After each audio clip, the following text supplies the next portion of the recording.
chien dans la ville. Bonjour à vous, maître de boules de poils comblés. Ou peut-être êtes-vous désespéré parce que vous n'arrivez pas à communiquer avec le vôtre.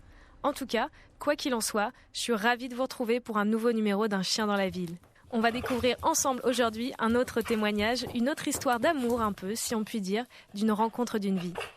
Et si on peut les aider, ou bien vous aidez-vous à éviter certains problèmes de nos loulous en vous expliquant les tenants et les aboutissants, eh bien comptez sur nous.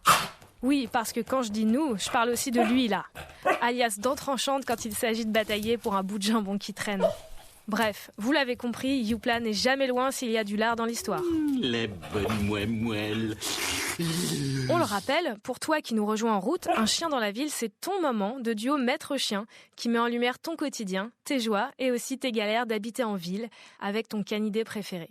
On est là tous ensemble pour les partager avec humour, pour écouter sans juger et surtout pour aider parce que Dieu sait que parfois on est franchement perdu. Je sais pas comment dire, mais ce chien, je le trouve un poil snob. Youpla et moi avons été déambulés du côté de République où nous avons rencontré Billy et sa maîtresse Catherine.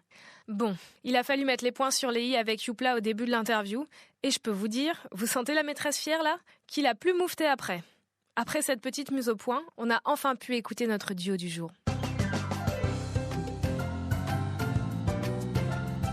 Avoir un chien en ville, c'est... Au départ, liberté, parce que c'est une découverte, c'est une vraie rencontre et ça c'est génial. Ensuite, c'est un gros engagement et c'est un engagement, une organisation, surtout à Paris. Viens ici, t'es puni, tu vas sur le bord. Il y a de moins en moins d'animaux domestiques à Paris et de moins en moins d'espace pour eux, ça c'est dommage. Et Billy justement, moi j'ai grandi, j'avais beaucoup d'animaux, j'ai des copains qui le savaient. Et Billy, c'est un chien qui a été abandonné. Qui a été abandonnée 2 fois. Une première fois en province, elle a été dans une fourrière et une deuxième fois, elle a été perdue 2 fois. Donc elle a été 2 fois à la fourrière encore. Et des copains l'ont trouvée dans la rue, ça faisait 3 jours qu'elle errait et elle m'est un peu tombée dessus. Et c'est vraiment ma plus belle rencontre, c'est devenu ma petite protégée. Mais voilà comment je l'ai. Je suis pas du tout pour le lobby des races. Moi je croyais aussi qu'elle avait une petite tête un peu de crapule mignonne, de bâtarde. Il se trouve que c'est un chien de race. Ça veut dire aussi qu'elle a les problèmes de chien de race. Elle a une dysplasie, voilà. Ça, c'est aussi le problème quand on mélange trop les animaux. J'en ai parlé autour de moi et c'est vrai que c'est ça. Il y a une vraie communauté aussi entre maîtres de chiens. On est content de s'échanger nos tips parce que c'est bien aussi. On se rend compte que la déontologie chez les médecins n'est pas la même chez les vétérinaires. On pourrait le croire, c'est pas pareil. Donc il faut aussi apprendre à être à soi-même aussi soigner, regarder son animal, être capable de détecter et faire le tri. Et c'est vrai que dans son cas, j'ai trouvé vraiment une ancienne chirurgienne qui est ostéopathe et ça lui a changé la vie. L'ostéopathe que j'ai, c'est le docteur Pratt. Elle est à la clinique Effelvet dans le 15e arrondissement à Paris. Et elle est extra. Super. Elle termine avec de l'acupuncture. C'est assez efficace sur les chiens. J'aime bien sa façon de faire. Alors c'est un chien de ville qui voit énormément de chiens parce que finalement, comme les enfants, comme nous en fait, tout simplement, à partir du moment où on est sociabilisé, on rencontre les gens qui eux aussi sont dans cette démarche, dont des personnes qui sont avec des chiens. On a des points de rencontre, de rendez-vous avec les chiens auxquels moi je tiens parce qu'ils adorent la régularité. Donc petit à petit ils ont leurs copains, leurs rendez-vous, ça c'est chouette et on se débrouille je trouve quand même.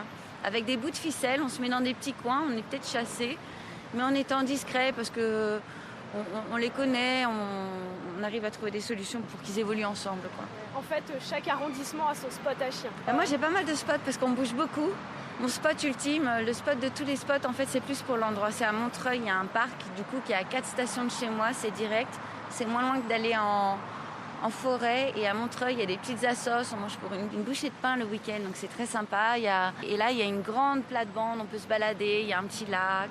S'il y a du monde, on peut se promener un peu, il y a un côté forêt. Sinon, je l'emmène chez les amis, je l'emmène partout. Je l'emmène en vacances. Je gère mes vacances différemment. Je me suis adaptée aussi à elle. Ça fait 3 ans, un peu plus de 3 ans. Quand je l'ai eu, Billy, en fait, j'étais entre 2 boulots. J'ai eu un mois de battement et c'était short parce que c'est une chienne qui a été probablement dans la rue, donc entre l'appartement, etc. La première semaine de boulot, j'angoissais. Elle avait un dog-sitter, tout était bien. Et vraiment, le samedi matin aussi, quand enfin j'ai pu me reposer, elle est sortie du lit, elle a vu que je me réveillais pas, elle m'a apporté un chausson, elle est revenue, ou une chaussette, deuxième chaussette. Elle voyait que je bougeais pas, elle a pris un jouet qu'elle faisait jamais klaxonner, elle m'a klaxonné, vraiment pour que j'aille bosser. Ma chienne, c'est un griffon, c'est un chien de campagne, j'en tiens compte. Donc on est au moins 3 heures par jour dans un grand parc et sinon on se balade.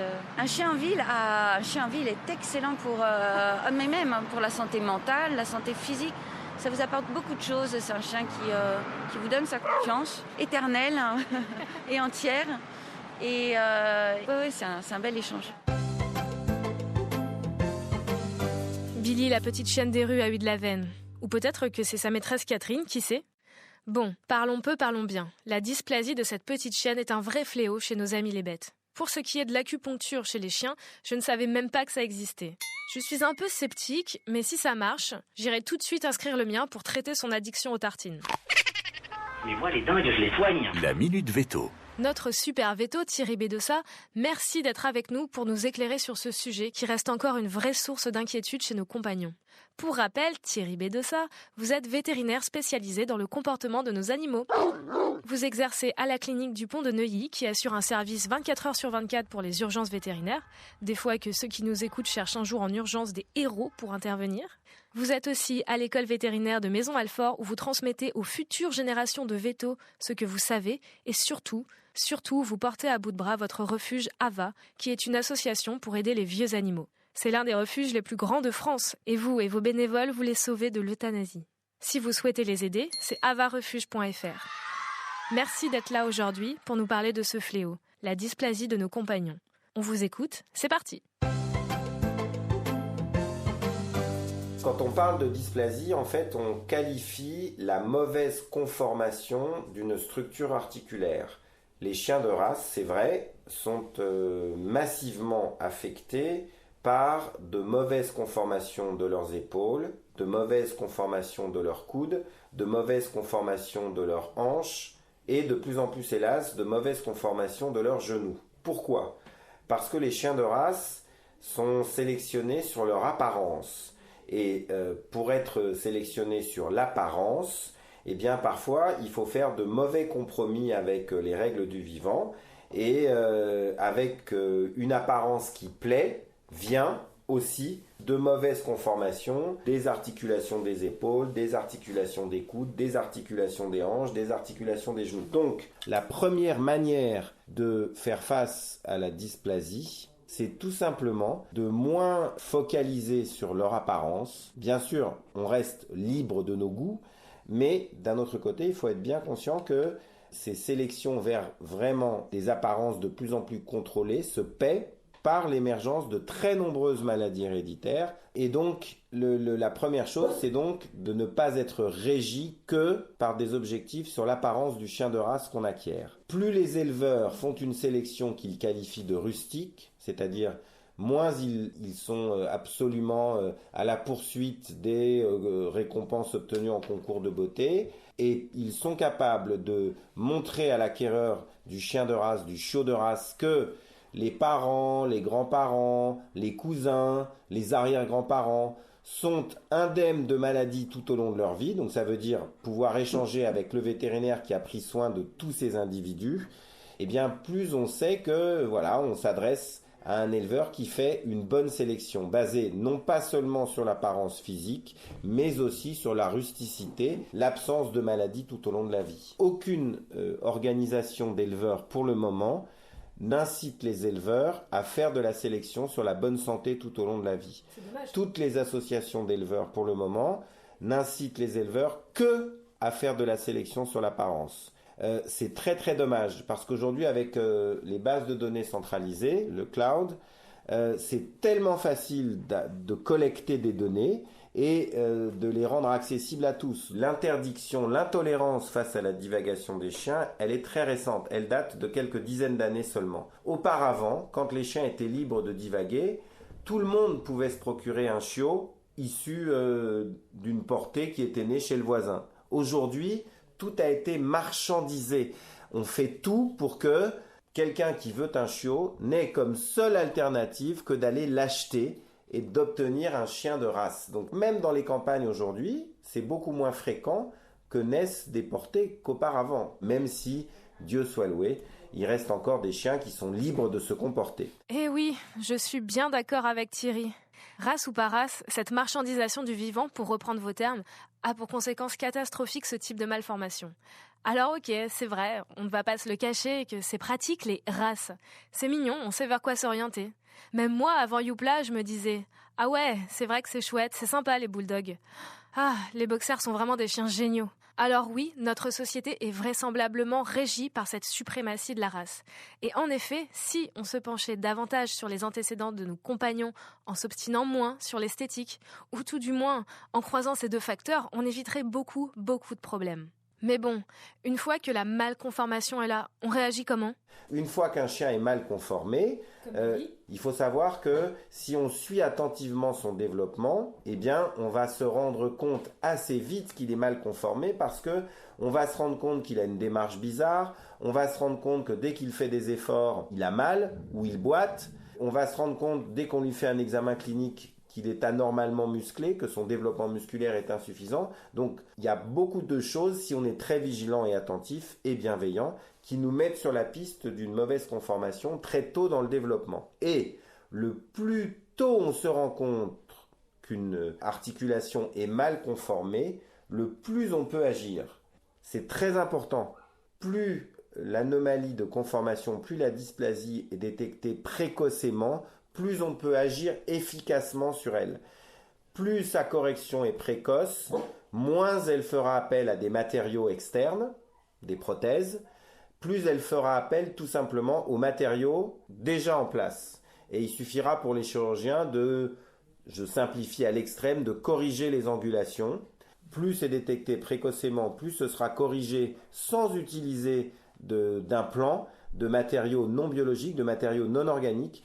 Mieux ce sera supporté par le patient tout au long de sa vie et plus ce sera impactant, c'est-à-dire que plus on lui restaurera une manière normale d'utiliser son squelette et ses muscles. Donc la précocité de la détection importe. Donc plus c'est pris tôt, plus on a des chances d'améliorer la qualité de vie de notre chien. C'est un peu comme nous en fait. Si on corrige tôt les petits pieds plats de nos enfants, la scoliose naissante de notre adolescent ou sa dentition chaotique, on aura eu le mal assez tôt. Ensuite, ce qu'il faut savoir, c'est que même si on n'est pas en mesure de détecter précocement, il y a évidemment 1000 choses à faire par ailleurs et rien n'est contre-indiqué. Que ce soit l'acupuncture, les plantes, l'homéopathie, les massages, l'ostéopathie, la physiothérapie. On a aujourd'hui un faisceau d'évidences scientifiques qui s'accumulent et qui montre que ce qui fait énormément de mal à beaucoup de chiens pendant leur croissance et dans leurs premières années de vie, c'est la stérilisation précoce.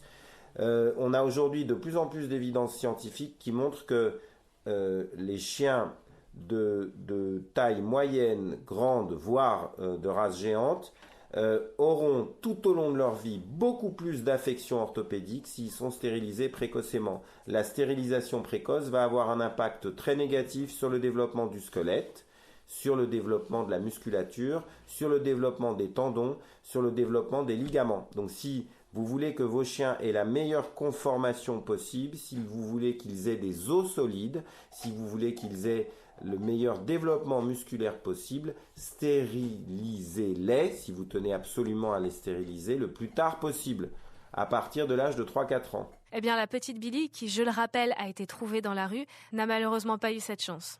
Alors, Thierry Bedossa, l'acupuncture canine, favorable ou pas ? Lorsqu'elle est bien pratiquée, c'est très certainement une grande médecine. C'est une tradition médicale multimillénaire. Donc je pense que les moyens d'acquérir les bonnes connaissances en acupuncture sont difficiles parce que je pense que ce type de formation est difficilement accessible à chacun de nous et même aux vétérinaires. Je pense qu'il y a dans le monde occidental peu de gens qui sont très sachants et très connaissants et très expérimentés en acupuncture vétérinaire, mais il y en a. Moi, dans ma carrière, j'en ai connu au moins 2, et je crois que dans ces domaines-là, on n'est sûrement pas dans le pays dans lequel on trouve le plus de bons sachants et de bons praticiens dans le domaine de l'acupuncture. Hélas. Alors effectivement,